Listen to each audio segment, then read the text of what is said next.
You asked, how to divide 1234 by 6 using the long division method. 1 is too small. Use 12. 12 divided by 6 equals 2. 2 times 6 equals 12. 12 minus 12 equals 0. Bring down 3, making 3. 3 divided by 6 equals 0. 0 times 6 equals 0. 3 minus 0 equals 3.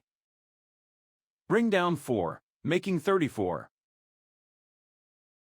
34 divided by 6 equals 5. 5 times 6 equals 30. 34 minus 30 equals 4.